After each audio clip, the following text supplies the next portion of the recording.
But in today's society, where that danger might be somebody saying something unkind to you, well, then we can use it as a rumination tool to keep us stuck. If we're not consciously aware of those thoughts and feelings, that which most of us are not, it comes out in, oh, I can't do this, I'm not good enough, because the body and mind is trying to keep you safe.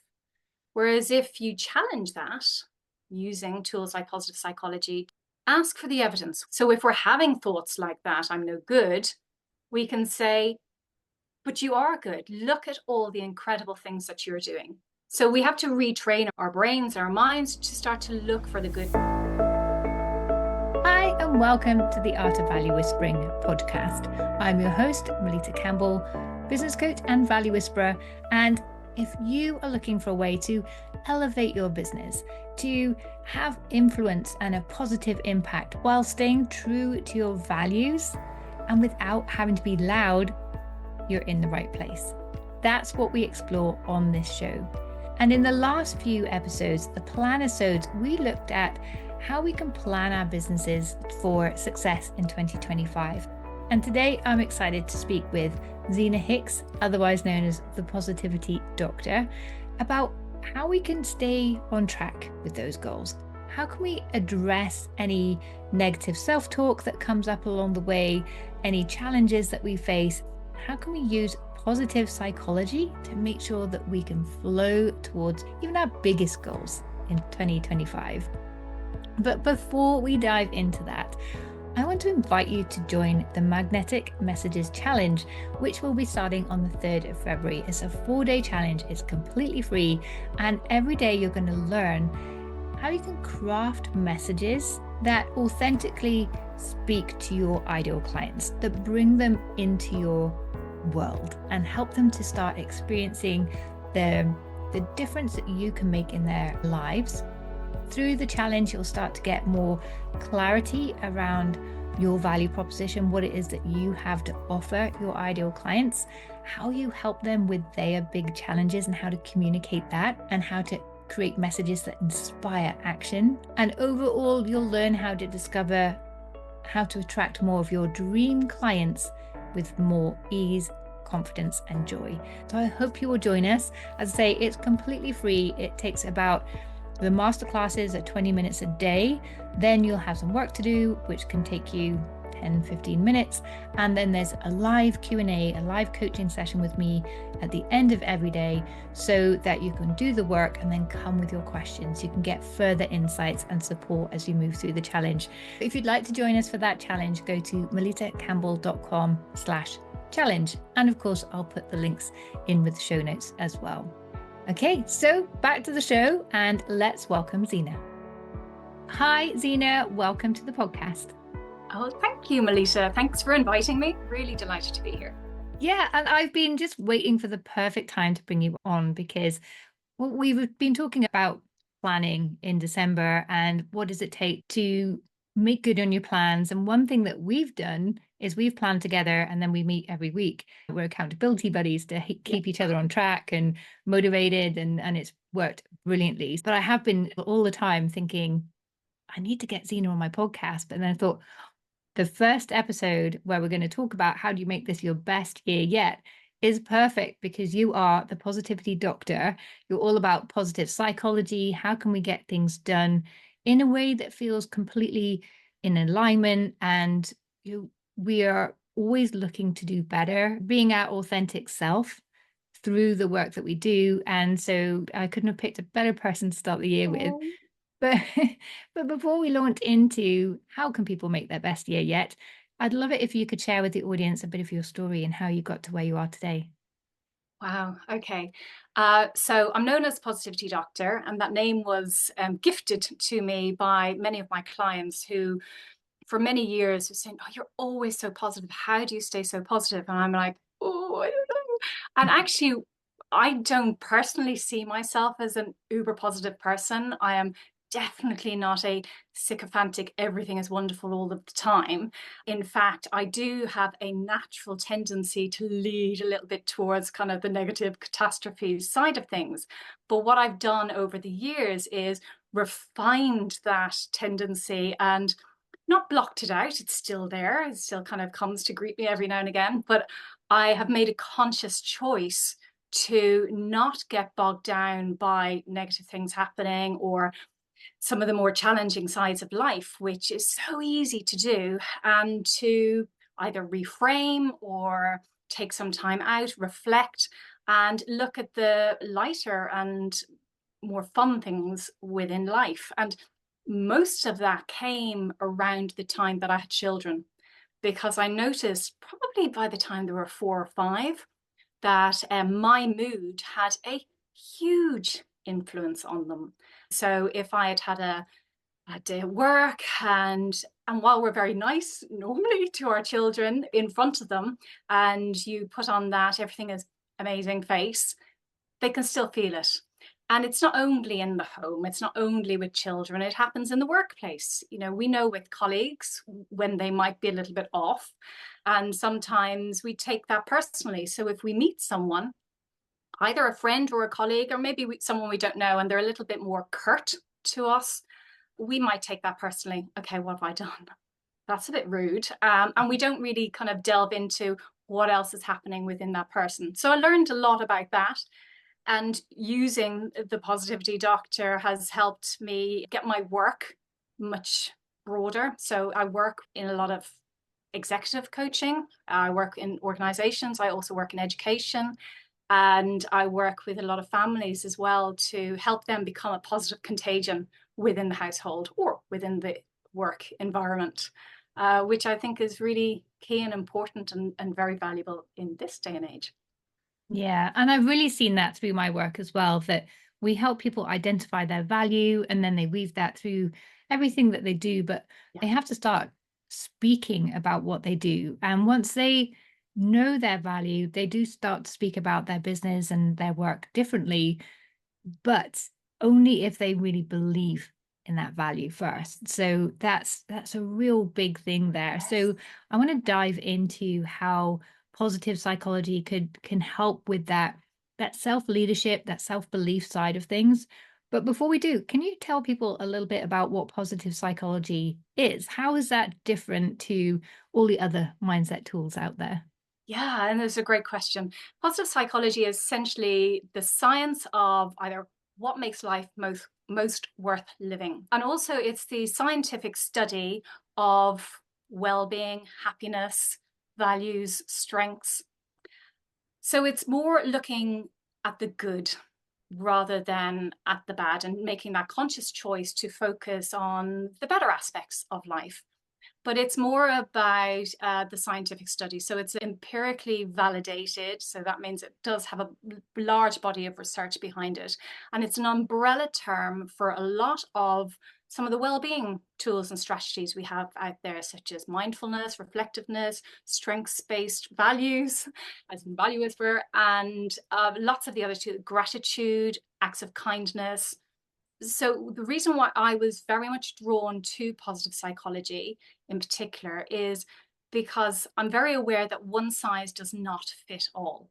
So I am neurodivergent. I got 2 sons who are neurodivergent. And when they were given their diagnosis for ADHD in particular, it was suggested that they do cognitive behavioral therapy. Now, cognitive behavioral therapy is very well known, and it is one of the most used therapies for ADHD. And it looks at, it's very mindset oriented, reframing, but it doesn't work for everyone. So if you look at the statistics, it's working for around 40, maybe to 60%, depending on the papers you read. But what about all the other people that it's not working for? Positive psychology does encompass some of the amazing stuff that cognitive behavioral therapy does, but it also encompasses hundreds of other different tools and strategies. So you can actually create a formula that works for you specifically.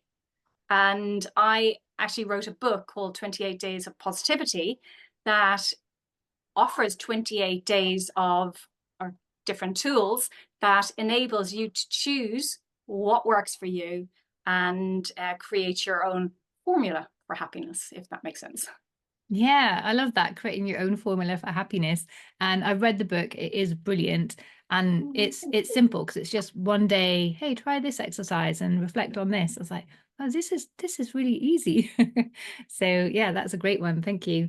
So why is it so hard to focus on the good and the happy? And you mentioned yourself that you were tended to go into the negative side. I know I experience it. And often my first thought is, oh, I can't do this, or, I have to really consciously pull myself out and say, hold on a minute, that's why you're telling yourself this nonsense. So is there a scientific reason why we do tend to dwell on the negative easier than the positive? Yeah, and well, it's our natural survival instinct. So imagining your whole body and mind as one big computer, we've downloaded all of the information that we have in that computer from our past experiences, how we were brought up. And with that information, it basically gives us a very quick way of living our life every day. So if we had a wonderful upbringing, lovely life, and no ill experiences or bad experiences, we'll be running a pretty good show. But like most of us, if we have had any unsavory experiences, those experiences are stored to keep us safe. And if you imagine 300,000 years ago, when we're kind of roaming the fields and trying not to get eaten by a saber-toothed tiger, that's really useful. But in today's society, where that danger might be somebody saying something unkind to you, well, then we can use it as a rumination tool to keep us stuck. So if we're not consciously aware of those thoughts and feelings that we're thinking and feeling every day, which most of us are not because we're in a process of automation between 80 and 95% of our day, naturally, if we're not aware of these tendencies to look for danger, we can get caught up in that. So that's where it comes out in, oh, I can't do this, I'm not good enough, because the body and mind is trying to keep you safe. Whereas if you challenge that using tools like positive psychology to, I can't do this, I'm not right, or I'm no good at this, ask for the evidence. Where is the evidence to say that I'm not good at this? Oh, well, I've done it before and it worked really well. Is this environment the same as the other previous environment? Well, no, I'm doing something different. So we're already now finding the holes in the argument. So you can almost challenge yourself. And, many years ago, talking to yourself was not a great thing to do. Now we see everybody walking down the street talking to themselves, but they're not. They've got their headphones in, they're talking to someone on the phone. So the society is actually working in our favor, that we do need to challenge ourselves. So if we're having thoughts like that, I'm no good, we can say, but you are good. Look at all the incredible things that you're doing. So we have to retrain our brains, our minds, to start to look for the good. And some people are really natural at doing that. And others, it takes a lot more work. So as a tool, I would always say, check in with yourself every half an hour and just see what you're thinking and feeling. Are you in that process of automation where you're thinking, oh, it's really hard, I'm not moving fast enough? Or are we saying, yeah, this is really hard, but look at all those great things you've done so far. Keep going. You're doing fantastic. And then at the end of the day, reflecting on all the great things you've done, not what you haven't done, but what you have done. I love that. And I remember a few years ago doing an exercise with a group, and it was a SWOT analysis we were asking them to do. And they could rattle off so many weaknesses, but when it came to their strengths, they really struggled. But a lot of the weaknesses they'd written were actually strengths. From my perspective, I could highlight, well, but that's actually a good thing. That's actually working for you. And that's actually completely irrelevant. That doesn't matter to anything. And that's not a weakness. That's a skills gap. That's something different. It was really interesting to see how it was so easy to go to the negative. So I love your way of challenging that when we notice that we have these negative thoughts, think, hold on a minute, is that true? How do I know that's really true? And where's that evidence? Could the opposite be true? Could I actually be quite good at this? So I guess it all starts from that self-awareness. But is there a way to start with that? How do we start becoming aware? Because I think from my own experience, when I've had these negative thoughts, they've felt very real. They have Yeah. felt like truth to me. And Yeah. it took a lot of unpicking to think that that isn't true. And to see that what I believed was truth was actually excuses or fears or doubts that were posing as the truth and felt very real. Yeah. So, how do we get beyond that? Well, firstly, we can ask ourselves, is this thought serving me? Because all our thoughts and feelings are supposed to serve us by keeping us safe. And so is this repetitive thought serving me? Is it keeping me safe? Is it doing me good? And most often it doesn't. And you say, well, maybe it's protecting me from something it knows is it's telling me that this is the wrong thing to do. And then you can go, well, why were you doing it in the first place? And really tapping into that motivation behind why you're doing this.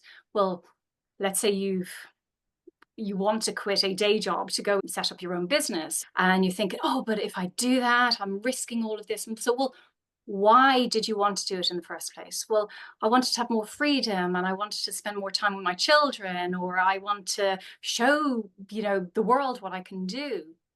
They're really fantastic motivation pieces, and they're very compelling reasons to keep you on track.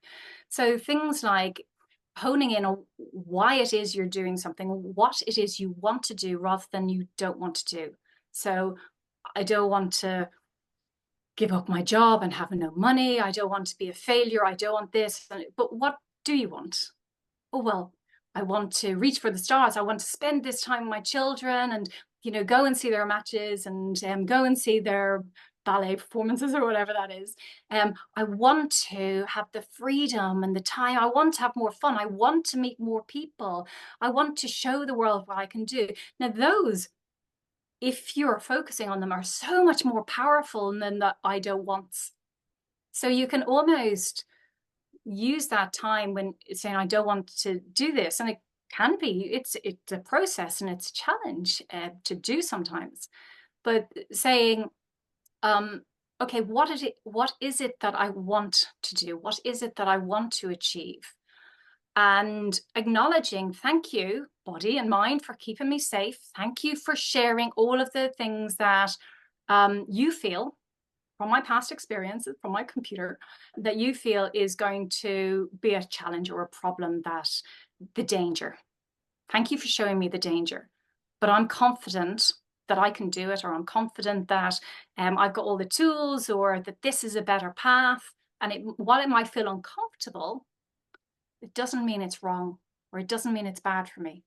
So in something that we don't really often do as a society is sit with our discomfort and feel that discomfort and say, yeah, I feel really nervous about this. I'm doubting every moment, and that's okay, because I am my body. I am just trying to keep myself safe. But there's something beyond that safeness. And I need to kind of sit with this discomfort, draw in these tools, and tools like positive affirmations or self affirmations. And there are things that we can create either in association with our values. So if you value kindness in the world and you spend a lot of time saying, oh, they were so unkind, why are people so unkind? Rather than going, I value kindness, I am a kind person, and my kindness holds great power for others. I Mm. am a positive contagion for others. Kindness allows people to grow, even when they're not kind back to me. So maybe one of the simpler ones with positive affirmations is around time. Lots of people are very, very busy. And this is a powerful one that I've used for many years was, oh, I have no time. I can't do this. I've got all this stuff. And actually, if we then reframe from what we don't want, like, I don't want to have all these things to do, and say, I have more time than I need. I have more time than I need. I have more time than I need to do all the things that I'd like to do. And by reframing that and using a positive affirmation like that, it's going to help you decipher what you want to spend your time on. Because now you've reprogrammed your brain from, I don't have enough time to do this, to I have all the time I need to do all the things I want to do. Not that I have to do or need to do, but I want to do. So you can plant these special little messages and maps to help you on your path. Yeah, I love that. And time was always a big thing for me, running a business, renovating a house. My husband is away. I don't have a big support network. I've got two young kids. And, it was very easy to buy into, I don't have time. But as you said, as soon as I turned it around to, I have the time for the things that are important, the Yes. things that I want to do. And what I love about all those examples you just gave was like, why are other people so unkind? To bring it back to, I am kind. You can't control the behavior of other Yeah. people, but you can control how you behave, how you show up in the world. Yeah. So I love that you brought the control to what we can manage Yeah. rather than falling prey to all the things we have no control over whatsoever. And again, that was another big thing from my past, was that I was struggling with all of these things that had nothing to do with me. So of Yeah. course it was never going to happen because I just couldn't influence these things. So turning that around helped me massively. Yeah. And one thing you said there, and you've mentioned it a few times, and I think it could really lean into the value whispering concept where we're taking our true value, we're weaving that through everything. And a lot of what I talk about is how through your marketing, through your messaging, through the way you create an experience for your clients, even before they become a paying client, is to be their champion, to be there for them, to be there alongside their journey. And you mentioned the word positive contagion. And I think to be that positive influence for your clients, to Yeah. build that know, like, and trust, being a positive contagion sounds to me like a wonderful thing to do to be a catalyst for that. Can you tell us a little bit more about that concept? Yeah. We all know that when we meet people that have a lot of energy or are very, very kind or warm, and they radiate a huge amount of positive energy that draws you in. And if you think about our heart, and I'm going to go down a slight, not quite proven by positive psychology, but it's definitely all relevant. And I think we have to be really mindful when we're looking at science, which I'm hugely passionate about, but we only know what we know. And in another 10, 20, 30 years, we're going to know stuff that we think is not real and true and right at the moment. And one of those things that is coming out a lot is our energy field around us. And if you imagine your heart energy is actually very powerful. So if you are feeding your heart, your mind and your heart with positive, kind, warm, fun, all of these oxytocin filled opportunities, joy, love, kindness, compassion, care for one another, our natural energy field. So if you actually put your arm out straight, and that amount of space there is probably where our natural energy field is. So if you are radiating lots of love and you come across somebody else who has got lots of love and you both stretch out your arms beside each other, that's a good meter and a half of potential joyous, lovous energy that fills that space. So we notice this when we come and we meet someone for the first time, something I've really liked about them, because you're matching energy. And then there's some people that you go, ooh, quite connect there. And we put that down to personality sometimes.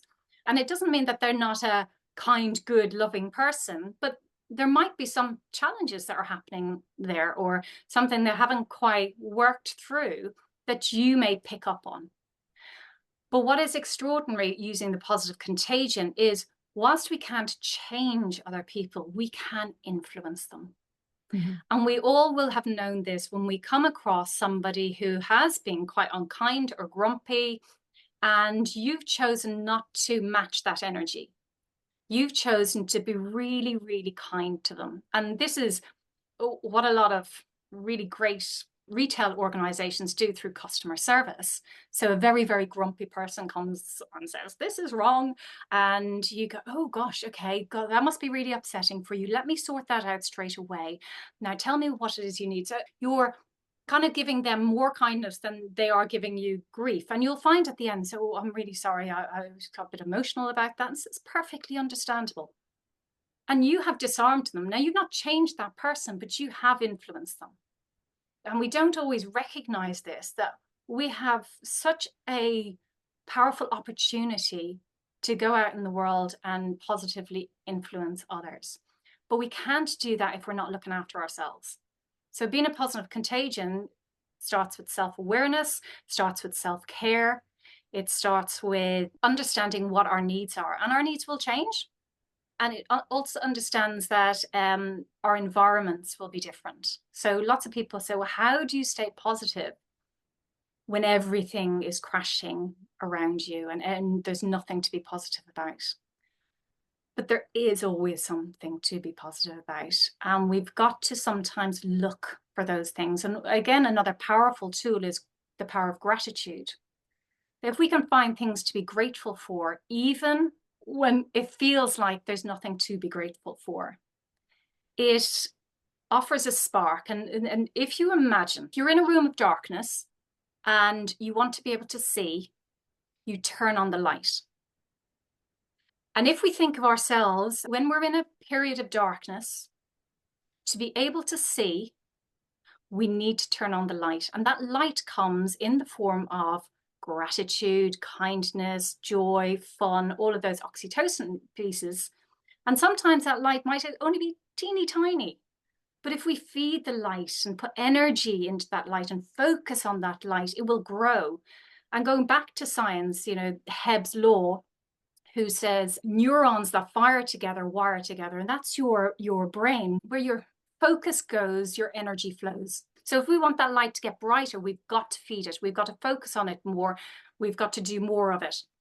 And then once we have that light, we're able to see more clearly. We're able to make those decisions. We have more choice. And if you're in a very dark room, there's lots of things, you have 4 corners of the room, 4 corners of your life that are not going well. My finances are going well, my relationship is failing, I'm not doing great in work, and I'm no good to anybody. Just go to one of those areas and shine a light on one of those areas and work on that. And what you'll find is the more light that comes into that area, it will start to influence the others. So you'll see a glimmer of light on the other. Okay, well, now I'm strong in this, and I can now start to see this. So I find it so wonderful that we have control over this. But sometimes we do need the support. We can't always do it on our own. And my book with 28 Days Positivity, it's giving you a tool to be able to try it on your own, because some people can. And I'm actually doing a PhD at the moment and focusing on the power of self-coaching, being able to do it ourselves. And in the past, I suppose it's very similar to self-help, but this has more empirical research behind it. So what can I do that works for a great number of other people? And when do I need to ask for support? And what support is out there for me? And that support might just be in a very supporting partner. It could be in a friend. It could be an accountability buddy like us. Or it could be a professional coach or a therapist if you need that. I'm on the mindset that therapy sometimes can pull your focus back into what's wrong. So you need to be really careful. And often with coaching, the coaching mindset, it's focusing on what's strong, looking at what you want rather than what you don't want or what's already in your computer. You don't want to strengthen those connections. They're sometimes not savory, and that doesn't mean ignoring it. It means knowing it, but you're choosing to focus on brightening that light, not sitting back in the darkness. Does that make sense? I love all of that. And it's actually one of the things that I've realized the longer I do the work that I do and just live, really, is this link between success and self-care. The more love and respect you have for yourself, the more you're able to focus on what you want, the more you're able to put boundaries around that, the more you're able to care for yourself. And therefore, you have the energy, the focus, the kindness and the joy to bring to your clients, to bring to your best self, to bring to your best year yet. So I was going to ask you the question, well, 2 questions. How can positive psychology help you to build your best year yet? And how can we use it to build on the lessons of the past, have the courage to try new things? Because we want to grow, we have to keep Yeah. doing new things, and to manage things when they don't go according to plan. And I think you've just told us all of that. But is there anything else that could help with that for us to live into our best year 2025 that perhaps you didn't just cover? I think knowing where you want to go, that focus point is really important. So if we were planning a trip, we would book the flight and we were starting to get ready and prepare for that. So we know where we're going. Now, something might happen, you might get detoured, the flights might be cancelled, but in your mind, you're still going and you will do everything you can to get there. So there will always be challenges on the way, but if we're not clear on where we want to go, and some people are not great with goals, they think, oh, it's too restricting for me. So if you find that setting yourself a big, hairy, exciting goal is too overwhelming, focus on a feeling. How do I want to feel? And this is a great one we can use in communication, mindful communication. If you are challenged by a person, or even if you want to enhance a relationship in your family, focus on how you want to feel, but also focus on how you want the other person to feel. So often when we go into conversations, we are focusing on our own agenda and we have a point to get across, or it's somebody says something that's triggered and you're ready to come back. If we just stopped for a minute and focused on how you want to leave this person feeling at the end of our conversation. And this is a wonderful tool in the work environment. If you are a leader or a manager and you're going to give them a task, my objective is to give them this task, make sure they understand it. But actually, what you really want is for this person to be excited about taking this task. So giving the directions on the task is the least important piece. What's more important is finding out how they're feeling. Do they have space for this? And if they don't have space, how can we create the space, or how can they get so excited that they want to create the space? So retraining where we want that focus to be. So having a very, very clear focus. And also perhaps we touched upon it maybe off this conversation about reflecting on what has happened this year. Often we go, oh, this happened and I won't do that again. But write down the good and the bad, what went well and also what didn't go so well. And then you can make a choice on what you want to bring into the next year. So I'd like more of this. So I've had a fantastic year. I've traveled to America. I've done a number of conferences and speaking events. And it's been so much fun. And I'm meeting so many new people. And I want to do more of that. So now that's going straight on my agenda. There's also a lot of bit of procrastination I've done. I suppose not trusting myself enough that I can do the work and get it done. PhD is quite mammoth. But I'm not going to bring that in because I know I can do it. I've already done it and I didn't need to worry. I didn't need to procrastinate. I didn't need to ruminate. So I'd like to do less of that.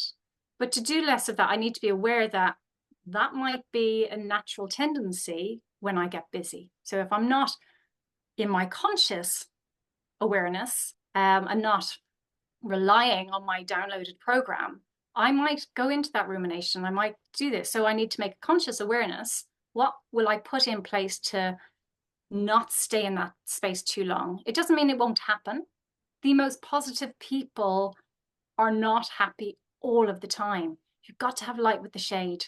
So when you are going down to those moments that you didn't want, you go, oh, I've made a pact with myself not to do this year. So what do I need to nourish? What do I need to shine a little bit more light on this? And it might be, sitting down to do 2,000 words in one sitting and you're procrastinating after an hour. So what do I need? Do I need to focus more? Or do I need to get up and go for a walk? Do I need to ring a friend, catch up, have a laugh, listen to a funny podcast? So what is going to shine a light on you? So my guidance would be write all the things that happened that were great and those that were not so great. Make a conscious decision on what you're bringing forward to the next year. If you want to attach those to goals, great, or feeling, even better, or both. And then make a very conscious effort of what you're not going to bring through. And if you do get those glimmers, what can you do to counteract them? Because they're not going to show up just because you've said, I'm not going to bring those through. They will show up. But you'll have a strategy to say, now I recognize this, I'm not going down that path. So I've got all these tools that I'm going to use to reset and get back on my journey, get back on that trip. Amazing advice. I love all of that. And one aspect that I work on with my clients is when they know how they want to feel, how they want to grow, who they want to become, or who they need to become to achieve their bigger goals, then that influences how they show up. And just reminding yourself of that, we condense it down to 3 words. And when you remind yourself of those 3 words before you do anything, you instantly just show up differently. It's really powerful, but you do get to choose. And I love that you've really highlighted that we have more control over our future, over our success, over the way our day runs and feels than we sometimes believe. And we have a choice of what we leave behind, what we take forward, how we show up in every moment. But it all starts with that self-awareness and knowing what works for you. And that's another thing that I keep saying on the show. If it works for you, it works. It doesn't matter if it's not what anyone else is doing. It doesn't matter if all the gurus say something completely opposite. If it works for you, it works. And I think when it comes to productivity, when it comes to how we live our best life, it's completely personal. What works for me and how I want to feel and what helps me step up and live my best life is very different for me to you, to the next person. So I think the more of that self-awareness, that self-love and respect we have for ourselves, the more permission we give ourselves to do things that way. So you've given us some amazing guidance on where to start with all of that and how to challenge those negative thoughts when they come up, challenge those negative feelings, and also protect ourselves from negative influences from outside as well, and set up that awareness of those too, because sometimes we just let all of these negative people and experiences filter into our consciousness without any kind of thought, really. So we need to kind of put up those defenses a little bit. And actually, just something you touched on there is, what are we feeding ourselves? So are we listening to news that is upsetting us? Are we reading things that are disconnected? Are we focusing on how great other people's lives are and not our own? So watch where your focus is going and those subliminal messages, where they're coming from. What are we feeding our mind and body with? In the same way as we want to nourish our bodies, we eat good food. And the same with our minds and bodies. What are we feeding our minds and bodies? Are we getting enough exercise? Are we getting enough sleep? Are we getting outside into the fresh air? And then also those contemplative pieces. So from the internal perspective, are we mindful? Are we aware? Are we reflective? And do we know who we are and what we're doing? And that feeds very much into your work, Melitta, and having those very clear signs or taglines that I am this person. This is who I am. And reminding yourself, and if this is who I am I living my best self, or am I living how I feel or I want to be, or I am today, rather than who I might have been last year, the year before, decade ago.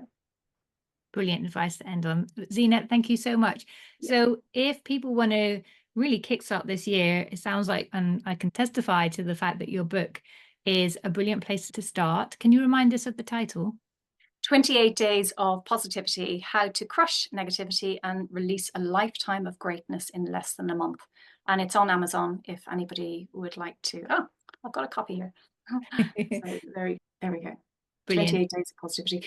And if people want to contact me, they can find me through my website, which is zeenahicks.com or thepositivitydoctor.com. And I'm also, Melitta, toward the end of January, starting a self-coaching course. So that's also feeding onto my PhD work. So if people want to learn how they can get these tools to be able to self-coach themselves, so then they can become a positive contagion for others, just get in touch with me.